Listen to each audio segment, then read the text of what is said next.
Welcome back to We're Not Just Millennials podcast. We're back for another week, another episode to explain to you all about the before time, the 1900s, the early 2000s, and what have you. Yes, we're old now, but we still survived dial-up. What's going on, Duck? That is true. Yeah. Struggle meals, growing up, standing on the corner, going to the corner stores for food and snacks, and work ain't working right now, So we jumping right into typical of our opinions and thoughts. Yeah, much of life experience is really tied to trauma because that's kind of what sticks with you as you go. I'll explain some trauma to y'all.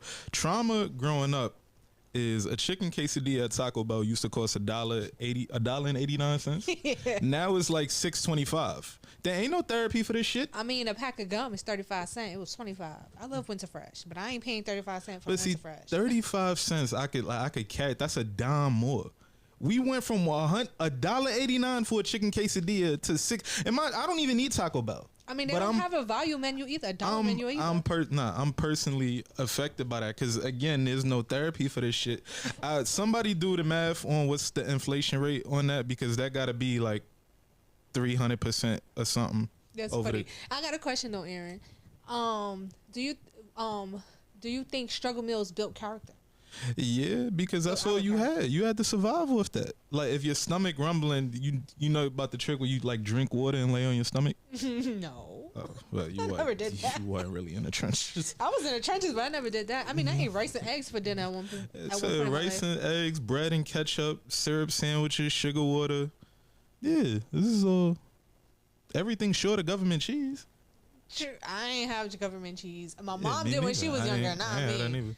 Me either. But yeah, I had some struggle meals. I had, I wouldn't call it a struggle meal because grilled cheese isn't good, but I had grilled cheese, rice and eggs, fried bologna sandwich, sugar toast. Yeah, I feel like struggle meals also kind of turned into like luxury now. Like, 'cause before, like everybody used to put their money together to get that one sandwich from the deli or two sandwiches. Because a chicken cutlet on a Hero used to be $2.50. Now it's $8. So that's again, I actually do eat those. Yeah, I actually do eat those. That's what bothers me because Taco Bell is like, but it's like still. But with the sandwiches, I actually eat those sandwiches. I remember when they went from $2.50. I remember they was $5, and I remember we all used to count everything in $5. Like I'm still like this to this day. I count everything in $5 increments because of them prices at the bodega sandwiches. If you want to follow inflation in your neighborhood, start with the delis. Habibi and them, once they start upcharging, everything is about to follow suit with them. I swear to God. Remember that bag of candy was 60 cents. Bag of Skittles, 60 cents. You can't even $1.50 now. You can't even get that at a vending machine no more. $1.50 for a bag of Skittles. What color? I get the purple bag. I like the purple bag. That's the best bag, the purple bag. Yeah, I ain't never liked the red bag. Yeah, the purple one is good. Yeah. Inflation, man. They taking everything. And that's why the verse of the day is a third verse off Marvin Gaye's You're the Man. Go check that out. You're the Man part 1 and 2. It's one song. But that third verse, that was made in 1972 and he's still speaking of what we dealing with right now. Because you swear everything that we go through, it always feels like the worst of the worst. In the words of James Baldwin, then you read. Mm-hmm. And you just... Because like, I know we talk about the YNs now, but I promise stuff was a lot worse when I was young. Like in the 2000s, it was way worse than back. They just got style points for real. Like they got the shiesties, they got the matching outfits. We ain't have none of that. We had North Face, Pepe jeans, Lot 49 or 29, whatever it was. The Biggies, Eddie Bowers, Jordans. That still hasn't gone away. Jordan. Yeah, no, I don't think Jay's is never gonna go away. That's culture. And that's joggers. We had joggers. Oh, like sweatpants? Like what I got on now? Yeah, joggers. Right, I feel like we were the first generation with the joggers. Clearly, I'm a dinosaur. No, we might have been. Was it? I don't know. Might have. So, what's a meal that you made out of nothing? I used to. Oh, man. I used to. I ain't know how to make oatmeal, so I would take cookies and like crush up the cookies, mix them with like water, and then microwave it. A cookie, like a really baked cookie. That's cooked already? Sometimes it'd be Chips Ahoy. Sometimes it'd be like the regular cookies you get in the plastic. Yeah, I mean. Oh wow, I never did that, but that's interesting. Yeah, I was creative. You ate that because you didn't know how to make oatmeal. I didn't know how to make oatmeal. Wasn't nothing else in the house. Like I don't like prime example. A struggle meal for me used to be frozen fish sticks. I don't eat fish. You don't eat fish at all? No. Like salmon, No, shrimp, anything? nothing. No, and I'm not allergic. Why? I don't like that it. Is interesting. But yeah, when I think about fish, I think about I was a kid. I used to open the freezer. I used to get some fish sticks, heat them up, cover them in syrup, and I eat 2 fish sticks. With syrup? Yeah.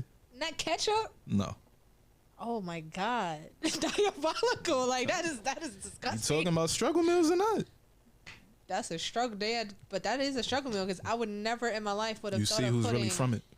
Syrup on fish sticks. Yeah, I was like 4 years old. If y'all ever put syrup on your fish sticks, drop a comment because I'm so interested because my struggle meal was like, rice and eggs, a fried bologna sandwich, ramen noodles. If you ain't have nothing to eat in the house and I saw you ravioli, like. I mean, to my credit, I didn't come up with that idea on my own. On the box, there was syrup on the fish sticks, so that's where I got the idea from. When what brand of fish sticks was this? Because I'm gonna Google that. It was the 90s. Very, very different time. That is interesting. Oh my God. Welcome to the 1900s. That is interesting. Corner stores, school snacks, inflation with snacks and struggle meals. School food. How was school food for you? Because we went to 2 different schools. School food was terrible up until I got to high school. But I will say, me and my man's Chad used to kill the cheeseburgers whenever they had cheeseburgers. Not the cheeseburgers. Yeah, the cheeseburgers was lit. And it was dipped in, wrapped in foil? Yeah. Yeah, okay. Aluminum foil. We used to rock with those cheese. I agree with that one. Kill those. Whenever they had the chicken tenders, we definitely used to kill the chicken tenders. I want to say that's probably the only thing that they used to get hype like before high school, because high school is when you could start paying for lunch. So I never paid. Excuse you. I never paid. But I went to the snack bar though. I ain't never paid. But yeah, I look back at it now. It is kind of crazy. Like we pizza with milk. Yeah. I was never really a milk kid unless they actually had like chocolate, and that's when I was into chocolate at that time. But I never really drank the school milk because it was always warm. It was never cold. It was never cold. I went to 107, 174. I went to Gompers High School. It was never cold for me. All 3 schools of cold milk? I mean, warm milk? For me, You ain't never had no cold milk. I don't drink milk either. School never supplied you with cold milk. Not me. And I used to only eat like the cheeseburger, the pizza, the triangle pizza, and warm milk. The circle. I never drank the milk like that because it wasn't cold. Yeah. So you were presented with warm. I was never really a milk kid. Listen, but I used to drink grew up in the how you know don't drink. We grew up in the got milk era. They was convincing us that if you drink your milk, you're gonna have superpowers. When I tell you I did not like milk, still to this day I don't like milk. So what you eat your cereal with? I don't even eat cereal like that. And when I do eat cereal, I use almond milk. You're not ghetto for real. You said almond milk. Almond milk, yeah. I don't like I stopped drinking milk a long time ago. But I eat cheese. I love cheese. But milk, I don't know what it is. Like it gives me like a bubble in my throat. I don't know. I just No, you getting older, you get more lactose. I'm not lactose intolerant either. I just don't like milk. Whole milk, skim milk.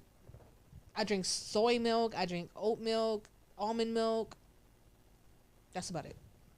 It's a lot of different milks for somebody that don't drink milk. How many different versions can you drink? I mean, not enough. You could put a lot in those milks. You could put the syrup. You ever had milk and syrup? No. You never put syrup in milk? Why would anybody do that? Because that was like a fake like a milkshake type of thing. You never did that as a kid? Had syrup and milk? Someone should really investigate your bathroom. And you talk about me not struggling? That was like a struggle drink. Like somebody we had syrup and milk. Somebody should investigate your bathroom because oh my god. When the last time you investigate had my bathroom, huh? When the last time you had that? A long time ago. I don't drink milk. I don't drink regular milk. But I wouldn't do that now. Oh, the sugar that's in damn syrup. I use a lot of maple syrup now. But anyway, growing up and now since we're adults, what is your adult struggle meal? I feel like that's a real good question. It's a supermarket. They be having the half rotisserie chicken with the yellow rice for like $8. Yeah, let's call that a struggle meal. Yeah. I used to get those for lunch. Yeah, from like Key Food. Yeah, Key Food used to set up Key Food. I like that. Yeah, go on a run, work out, lift some weight, get like one of those, two of those. Yeah, that's a struggle meal in 2026. I feel like as adults, like a struggle meal is not really a struggle meal. It's more like I wouldn't even call it a struggle meal. I'll be like, it's just like, yo, I ain't got it right now type of meal. Like, I get paid tomorrow. Something quick, fast. Yeah, I'll go get a bro, inflation. bagel and cream cheese. And I'm okay. Inflation, like when I was a kid, those used to be 50 cents. Like inflation then changed everything. Like prime example, the song I Got Five when it dropped in 1995. And I felt like, I ain't never smoked by the way. I feel like I was hearing people say, yo, I got 5 for the site. I got 5 for the site for like 20 plus years. It probably stopped in somewhere 2014, 2015. But that just goes to show you how from 2015 to now, how it done jumped into double time inflation. Because if $5 was still good to put in on the site, much less put in for somebody for gas. Do you remember when you could put $5 in for somebody for gas and they'd take you wherever you wanted to go? Yep. And like you got into that car with authority. Like I'm a partial owner of this vehicle up until this ride is over. Take me to McDonald's and bring me back. Right. In college, me and my friends was paying $5 to go to Cookout. But yeah, McDonald's too. And all of that. But that $5 is nothing. $5 is less than a gallon now. You ain't getting nowhere with $5. $1 is not $1 in the store anymore. Lunas, y'all gotta make a remix. The new dollar is like $200. I be taking my nephew to Five Below. Man, listen, I be like, you get 4 items, $20. And it doesn't come out to $20. Come out to like $23, $25, $23.50. So you make him spot you the rest? No, I just be like, put one back. You ain't got $3 for my little. Put one back. No, I love my nephew. He know he gets whatever he wants, but I'm just like, yeah, except crazy. The extra $3. No, he's gonna get it. He'll get it. I'm just saying, like, as a, I was being hypothetical, but yeah, it's crazy. Like I feel like if it's $23.50, you're not getting it for him. Who, me? Yeah. No, my nephew's spoiled. You just said you told him to put it back. I know. I was. Oh, all right. She's lying on your nephew. I'm lying for the camera. No, but I love my nephew. But it's crazy. Like nothing's nothing anymore. Like nothing's nothing. And going to the dollar store, you can't even like spend $1. Nothing's $1 anymore. $1.50, $1.25, $1.30. Dollar stores don't exist. There used to be a cool little visit when I was growing up. Just go in there with $5, get five different things. Scramble up the change for the tax. To go my mother change making just to go across the street to get a pack of Winter Fresh. That's crazy. I miss shit being cheap. Yeah, I done got expensive. Everything done got expensive. They don't even sell quarter juices anymore. Even the Nutties. The Nutties is like $1.50. I feel like they can't even legally be called Nutties no more. Why? Because they're too expensive? I get back to you on that, but it just feels wrong. Like some in my brain won't allow it. This is supposed to be 50 cents. Like with Arizona's, like how the price is on the can, but they still charge more than what's on the can. $1.25, $1.54. I'm like, no, you can't do that because the price is $1.25. That's crazy. The price on the can, no. But yeah, and they have two versions of the cans now. It's the smaller, skinny ones. It's like 50 cents. They even charging $1 for that. I just know the price on the can. I don't drink Arizona. Me either. It just gives me like, I don't know why. It just gives me like a upscale quarter juice version. It doesn't taste like nothing. Like the last time I had one, it doesn't taste like anything. And it's supposed to have natural flavors, but it doesn't taste like anything. Is Arizona and Snapple the same thing, or are they different? I don't know. That's a good question. I have no idea. Because I'd imagine Arizona tastes like cheap Snapple, but I don't know if they're conjoined. I don't know. What is your favorite Snapple flavor? Snapple apple. It's the only one I've ever drank. Really? I don't really drink Snapple. No. The strawberry kiwi is good. I used to freeze it, make it as an ice pop. In glass? No, you pour it out. You pour it in a cup. You put it in the freezer. Yeah, that was smart. But nah, I don't really like Snapple. I ain't never drank Arizona. I don't eat seafood. I ain't never even drank coffee. You never drank coffee? Still to this day? As an adult too? No coffee, no tea. Hot tea? Are you human? No. Oh my God. I drink black coffee every day. And I drink spearmint tea every day. I don't put no sugar, nothing, no milk. I just straight from the water. Brew. How's that working out for you? It's good. I love it. I love black coffee. Spearmint tea. I love all tea. Spearmint tea is really good though. Helps me with my hormones. I never had it. Maybe one day. For the tea, not the coffee. I don't think I'm ever gonna try coffee. Coffee's good. It depends what brand you're getting, what strand, and how strong you want it, and stuff. Like now, I'm on decaf because I taken too much caffeine, so I'm on decaf. I'm trying to lower my cortisol levels because I'm old. But yeah, I guess. Good luck with that. Budgeting, inflation, and creating meals as an adult. What meals have you created as an adult?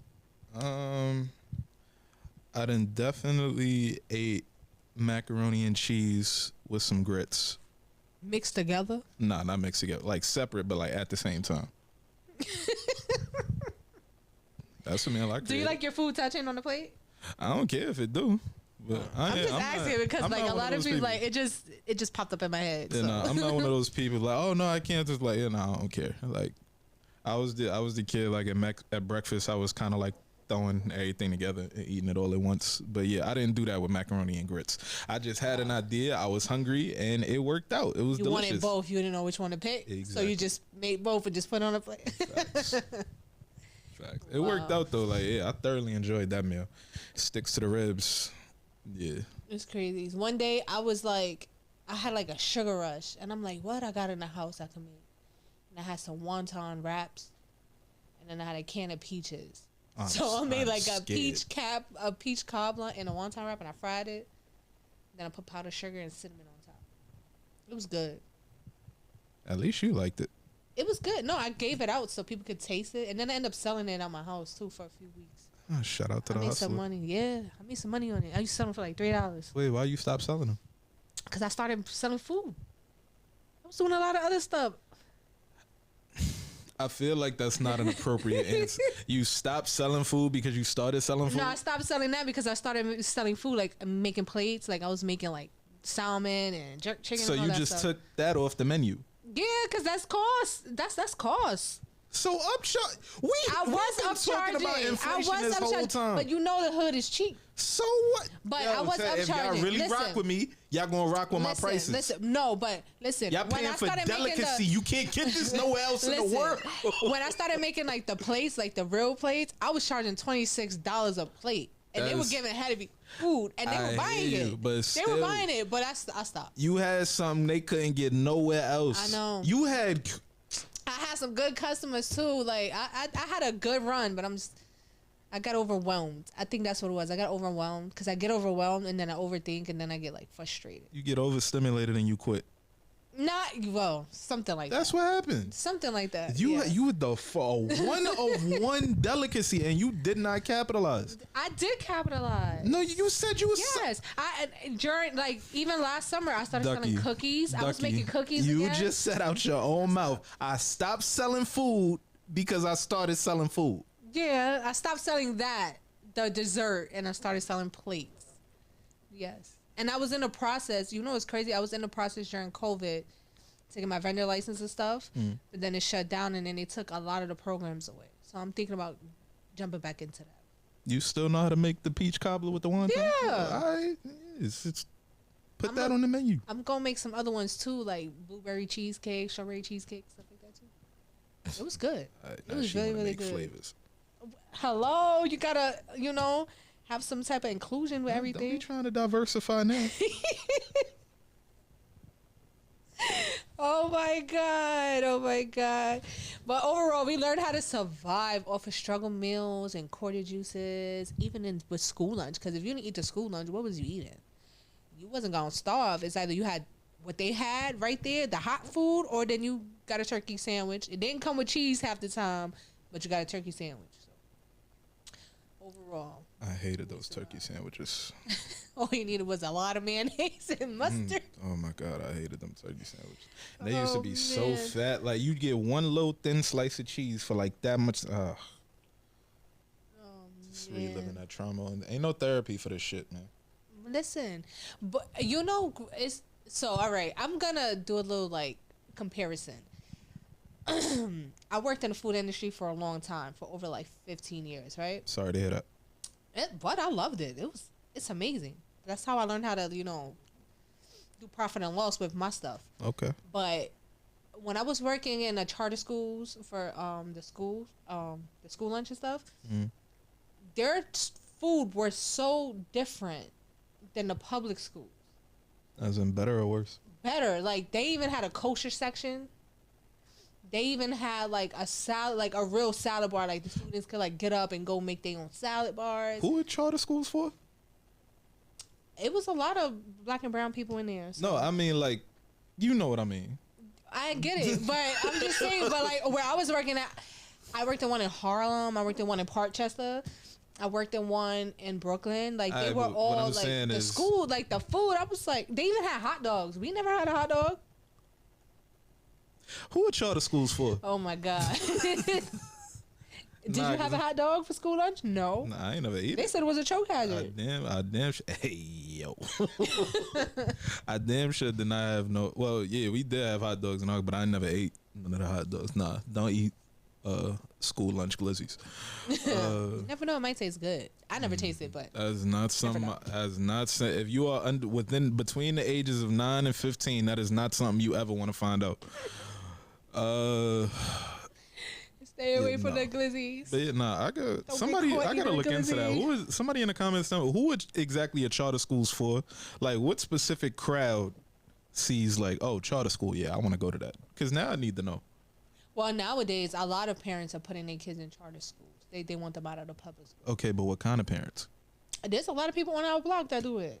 My god sister has a son in a charter school, and he's doing very well.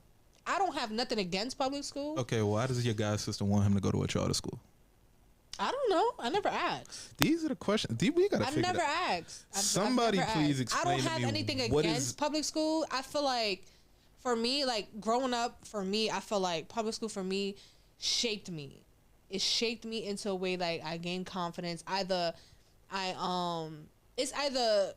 what you. I don't even know how to explain it. Like, it gave me confidence.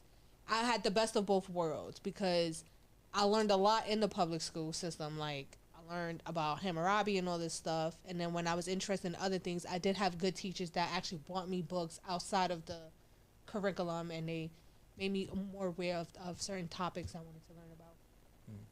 Yeah, I mean, I did both. I did public school and private school. My experience kind of tells me they're the same kids. One just has more resources. One has resources, the other got metal detectors. That's really what I got from it. But for the most part, yeah, they're the same people. They all school had metal detectors in it? No, I mean, once you get to high school, public schools typically got metal detectors. I was about to say, because I know in middle school we had metal detectors, and in high school. IS 174, we had metal detectors. Oh yeah, but that's because y'all, you know where y'all at. You was up the street. Yeah, but I wasn't there. You was still up the street. Doesn't make a difference. And you know what's crazy? The principal at the time was Mr. Orzo, and he became the superintendent for like all the schools. And he used to work in 131, in which I was kind of like, how the hell 131 don't have metal detectors and IS 174 do? That's crazy. Just say, I knew where y'all was at. We was in the trenches, but I love that school. 174 was a good school. It was a really good school. Shout out Teachers were good too. Shout out to 131. But yeah, no, we didn't have metal detectors. But when I went to private high school, that's when I kind of learned. I was like, oh, it's all really the same shit. It's just. What school you went to? Cardinal Spellman. And it's uniforms. And it's not uniforms. But for the most part, it's like the main difference for real is mommy and daddy. That's really like the only thing that kind of separates. But they do the same things. They get in trouble the same kinds of ways. As at a public school, you do something, you kind of get worse. Like, I remember coming from school, I had my Spelman uniform on, and I lost my student metro card. Ends up hopping the train, and right after I hopped the train on Baychester, police pop out. They grab me. They was like, "Yo, and you go to Spelman? Come on, man. Yo, sit down right here." So they sit me down next to like 5 kids from Truman who are all clearly going to jail that day. And after about 5 minutes, one of the cops tapped me. He was like, "Yo, go catch your train." That's crazy. That's really crazy the difference. because I'm like, these are students and they probably lost their card. Why not just let them on the train? Mm-hmm. That's crazy. That's police. NYPD. Yeah, that's crazy. I went to Gompers. Gompers was a different type of school. Like that was, I remember my freshman year. This is so off topic, but freshman year we had a shutdown because somebody brought a machete into the building. People was like, "What is going on?" And we was on shutdown till about 5:00 in the afternoon. I feel like I heard about that. And like the parents was calling out, like the school, like what's going on? The school was on lockdown until they found the perpetrator, but they never found the perpetrator. Oh, so you got away. Hey, yo, whoever you are, crazy. If you want to get interviewed by us, we'd love to have you. I want to hear how you got away. Drop it in the comments. How you got away with that machete. I want to hear that story. Yeah, it was crazy. And that school, like, oh my, like, my freshman year, because I wanted to choose a school where I didn't really know anybody, but when I actually got to the school, I knew everybody in the fucking building.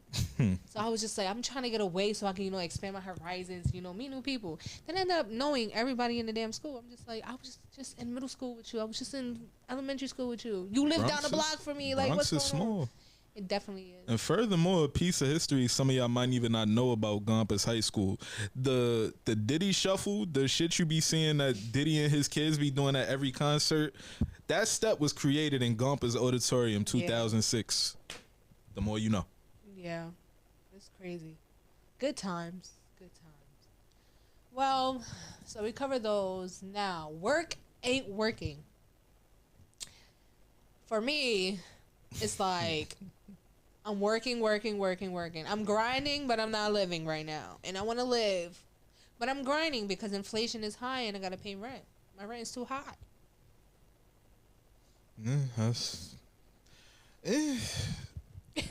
What? Yeah, nah, it's rough all the way around for real. Because it's people I know that I never expected to be in no type of scenario where they gotta ask like, yo, your job hiring? That's asking me that now.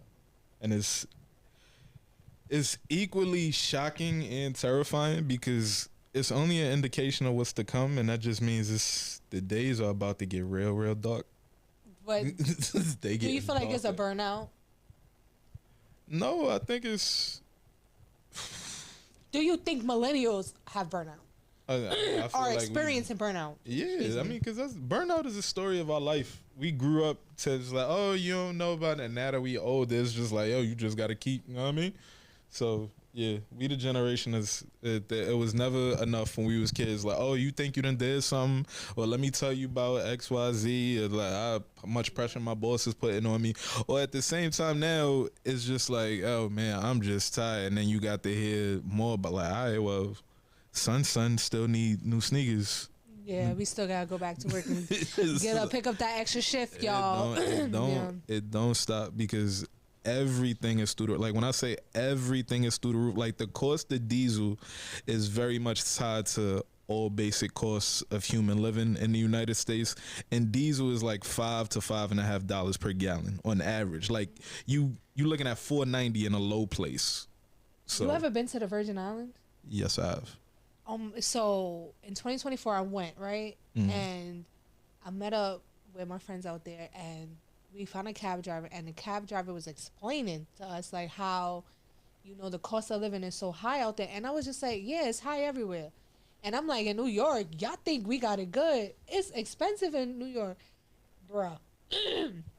When I went to Walgreens to get a bucket of ice cream, Haagen-Dazs, Haagen-Dazs out here is like $7.50, $9. Haagen-Dazs was $15 in Walgreens in the USVI in St. Thomas. I did not buy it. I put that shit back. I was like, $15 my ass. I thought she was about to hit me with something different. $15. So it costs double what it costs here? And it wasn't even for like a gallon. It was for the quart. So $15. It costs double what it costs here in the Virgin Islands. In the Virgin Islands. So like, I try to put that into like my mind now. Like, okay, New York, California, Chicago and stuff are expensive cities. But I'm like, when I went to the USVI, I would say, how are y'all surviving out there? Because it's not a lot of jobs besides the hotels. How are y'all surviving? Because $15 for some damn ice cream. And I went to get I think it was cranberry juice. The cranberry juice is like $8.99, which is like kind of like the same here almost. I was like, what in the world is going on? Is this like import taxation? Or I have no idea, but I was just like $15, and then the power is always going out over there. That I could believe. The power is always going out, and I was doing like research on it. It's off topic, but I was doing research because I was like interested, like why, but. Yeah. Hustle culture, man. The hustle culture. Yeah, man. Can't stop, won't stop. No diddy. Redefining success. How are you redefining success? First of all, I want to say to all of the super rich guys that says the key to success is not having a bunch of money. First of all, fuck you. Because if that's really how y'all feel, I think y'all should just give me all your money and then let me decide to do with it, and you just go be happy. Yeah. Since you won't be rich anymore. Shoot, I don't need it all. I just need a little piece of the pie. Nah, just I need all of it. So Warren Buffett, if you watching I'm this, humble. I'm very humble. I just need all of that. I need all of that, Warren Buffett. Yeah, Warren Buffett. Yeah, just go. Give me all your money and just go off and be happy. Let me worry about. But you know, like even like that whole thing, like we have all these millionaires and billionaires. Like, how much money do you need that everyone else is suffering? I don't know, but what is like, shocking it's crazy to me. Is if they say for somebody who lives to be 100 years old, the typical amount that person is going to need to, I guess, sustain a regular lifestyle, like eat, live, and all of that, is $28 million if you live for 100 years. Wow. These dudes got like 30, 40, 50 times that. Yeah. So I think they need to be the ones redefining success because they got all of the goddamn money. But as far as for me, I would say success for real is just love and happiness for the most part. Like, can you, at the end of the day, can you go home to people that you love? Can you be around people that you love? Are you genuinely happy with what you're doing? Like, are you like, before you go to work every day, like, you sitting in the car trying to decompress for like an hour, 2 hours, or decompress before you go in the house, hour, 2 hours? So yeah, if you don't have those things, you're comfortable, you're happy. Yeah, I would redefine that as success. Because when I was a kid, success to me just meant having millions and millions of dollars, buying your mama a house. Yeah, success to me when I was younger was seeing my aunt like literally buy all of us school supplies and stuff, and I was like, I want to be that person. Oh, this fine single auntie.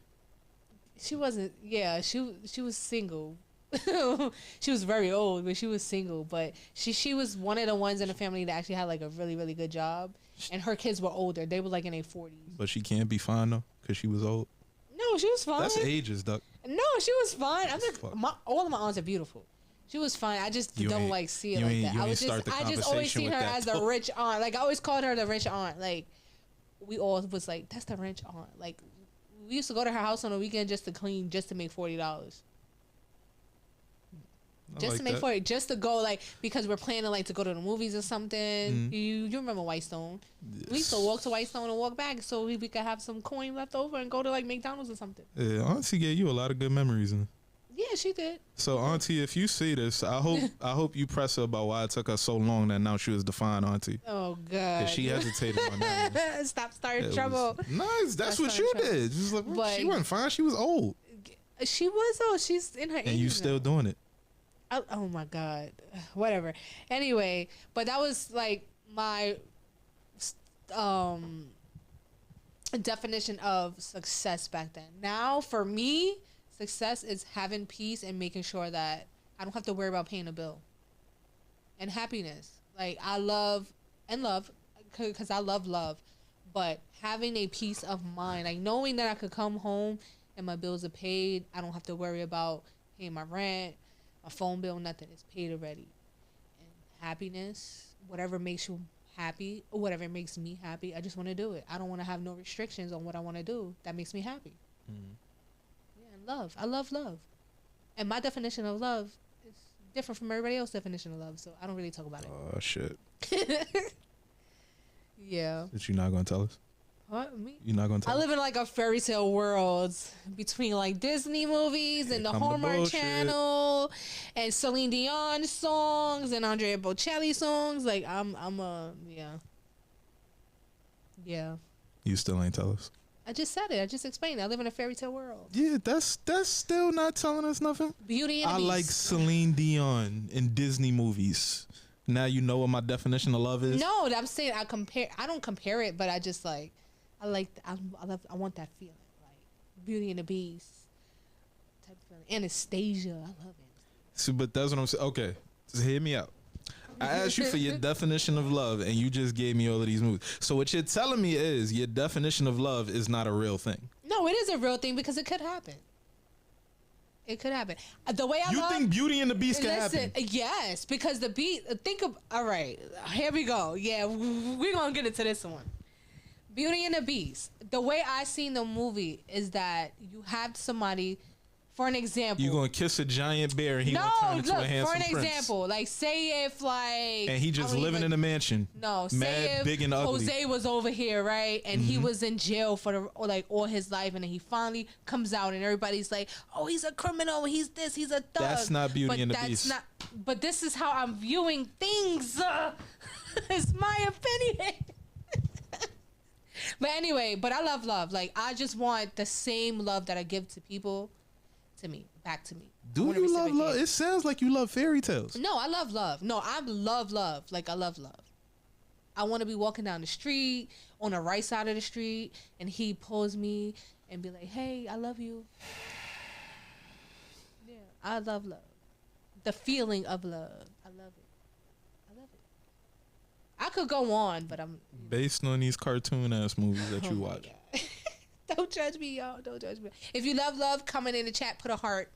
Orange heart, red heart, blue heart, purple heart. Comment Beauty and the Beast if you call bullshit. Oh, my God. So what is your definition of love?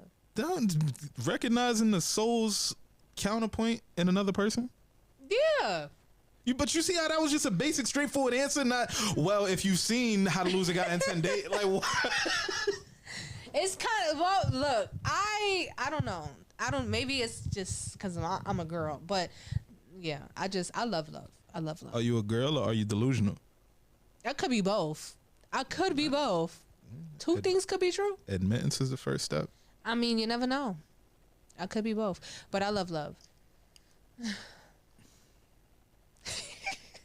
Don't judge me. But I'm choosing peace over pressure, though. Like, I don't want to...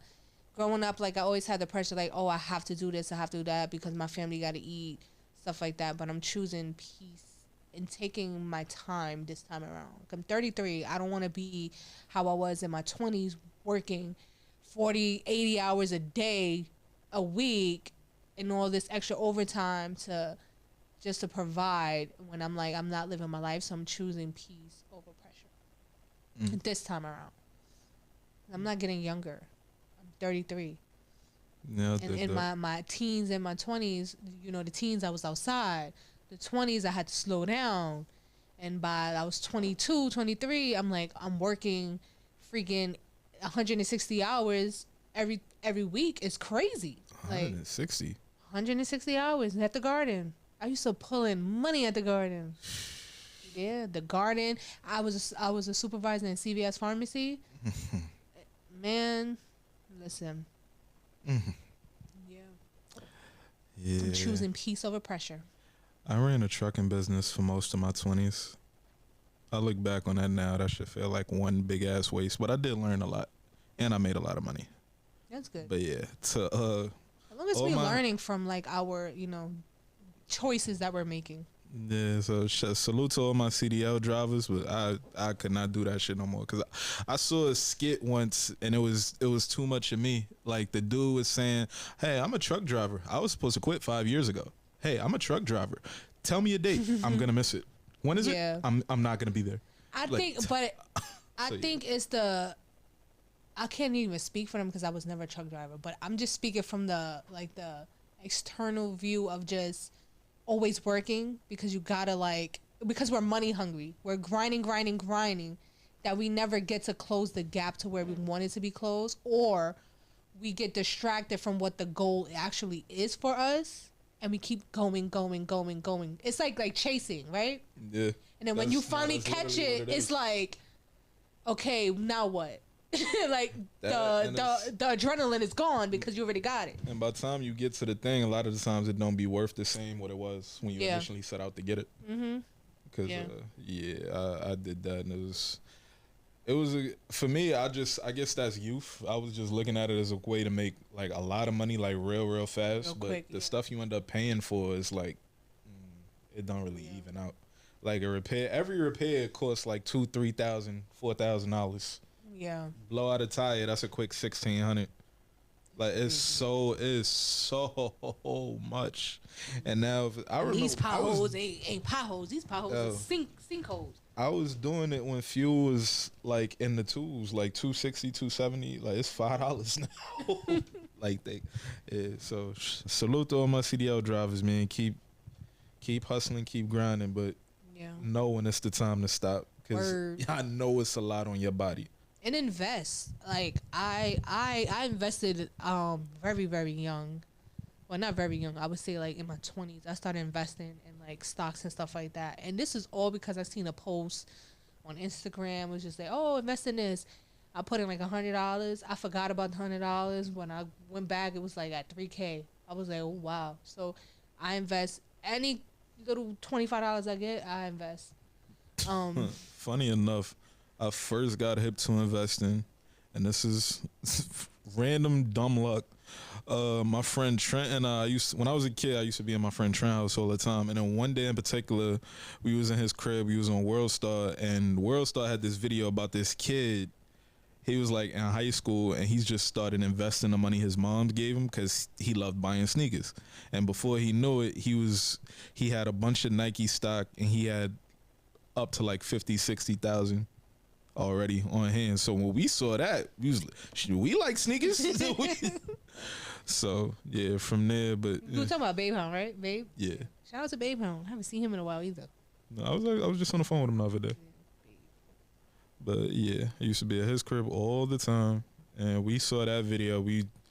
It just became scouring the internet. It's like, yo, how you do that? How you put this much in? Yo, if you put $10 right now, what's that going to turn into? Right now, like, so I was learning trading options a couple of years ago, right? And I kind of like got like overwhelmed, overstimulated. I was like, this shit is too much. I'm lost.